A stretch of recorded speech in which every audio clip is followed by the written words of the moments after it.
Muling pinatunayan ni Naoya Monster Inoue kung bakit siya ang hari ng Super Bantamweight Division matapos manaig laban niyan kay Junto Nakatani sa isang dikit at makasaysayang bakbakan sa Tokyo Dome noong May 2 sa harap ng mahigit na 55,000 na manunood, ang pinakamalaking bilang sa kasaysayan ng boxing sa Japan.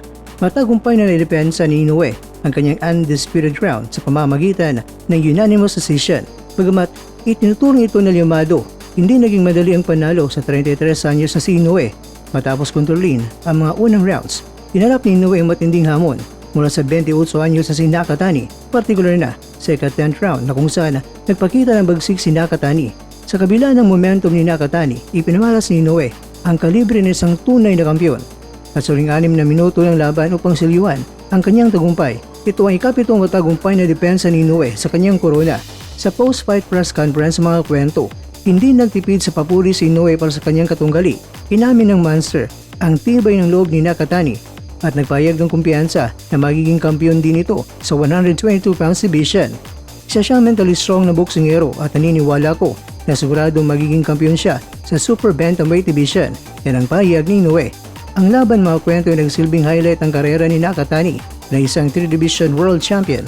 Kahit na nabigo siyang makuha ang panalo sa kanyang ikalawang laban pa lamang sa 122 pounds o sa Super Bantamweight Division. Kaya naman, para kay Inoue, ang pagkapanalong ito ay dagdag sa kanyang ligasiya bilang isa sa mga generational greats ng sports.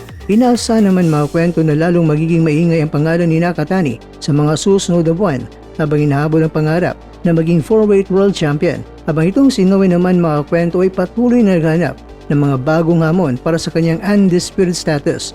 Itong si Inoue talaga ay isa rin talagang magaling na boksingero, kaya siya ay tinagurian ng Monster at higit sa lahat, siya ay naging undisputed world champion.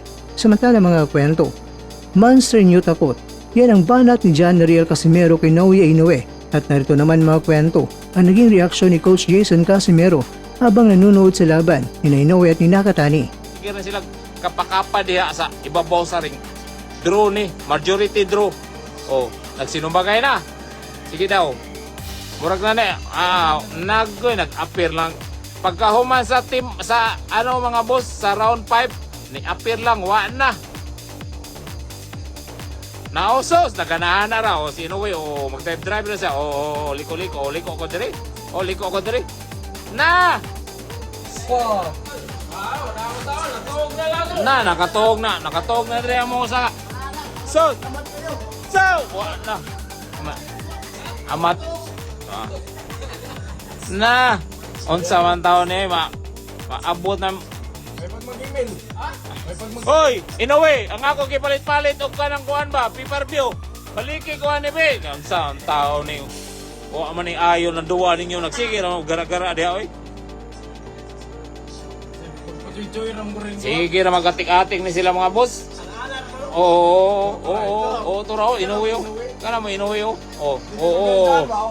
Sige, unsa. Kato bang iyang kuan ba, pagtawag ba unsa to?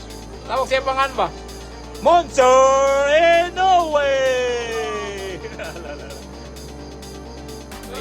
Ay, magay na. Asa na to? Ano? Ano mga boss? Ay, murag na ako na mo. Round 6 na nino. Round 6 na mga boss. Round 6 na.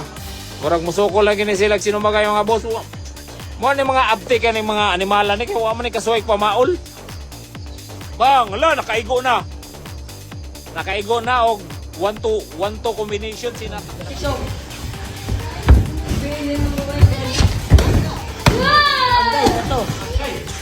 Ato.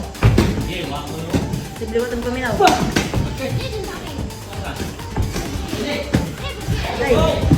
Agay.